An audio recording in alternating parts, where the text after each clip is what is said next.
you know, I took it up. We could just leave it on the jack. It's not going to fall. Well, maybe it is. And so I've got it on safety jack stands too. There's a bunch of that stuff that we did before we even got here. To put this on, I either need a screwdriver or a pair of pliers or a parking brake crossover. No, great job. All right. That parking brake lever is now attached to the shoe. Put the shoe on, we're going to need the brake nail. These retaining springs hold the shoe back against the wall. Another thing that I've seen many people do, and I don't always, is there's 3 places where the shoe contacts the backing plate.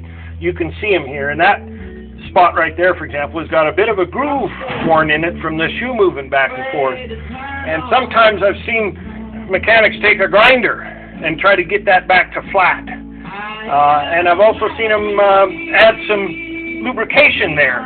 But my concern there is that it just attracts this brake dust, which is an abrasive. And I just always run them dry, and it's fine. There's 2 schools of thought. You can oil it there, grease it right there in those 3 spots if you like, where the shoe's going to run. I do not, and have had great success. So we'll get that brake nail, and the way to manipulate the brake nail is by its head from behind with your finger. And we put it through that hole. Got to line up with the wheel cylinder plunger, and it goes up here to this anchor pin. So it looks like all I'm doing is holding the shoe, but I'm reaching around the back and I'm holding that nail at the same time I'm holding the shoe. So this hand is doing a couple of things. It's holding the shoe in place and holding the nail. Also, I'm moving the shoe up and down to get that nail to its longest possible length. If I've got it way down here, the nail's too short, I can't get the spring on it. I've got to get the nail centered up where it comes out of the hole to its longest length. So I'm manipulating the shoe in whatever way I can to get that nail long. And then these anchors here,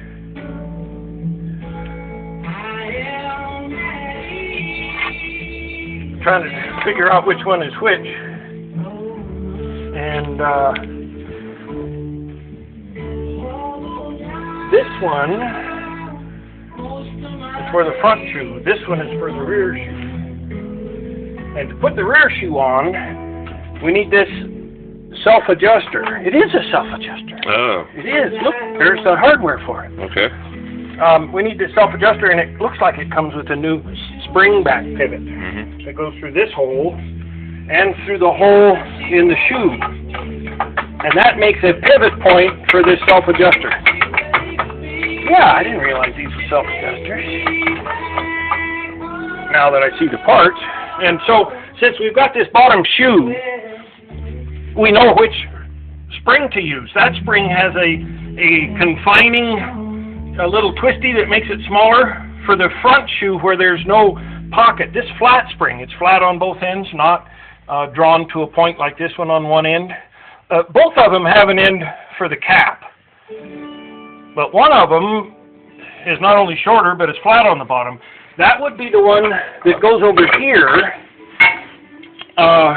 where this comes through, and the bottom of that shoe sits on it. So we've got some extra thickness here on the shoe before it arrives, and that's why it's a little bit shorter. So not even knowing which place the yellow is supposed to go, we needed to figure out which spring goes there and why.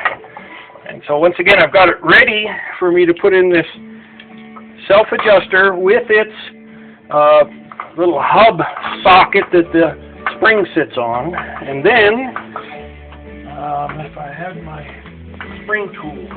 Spring tool, where'd it go? Red-handled spring tool.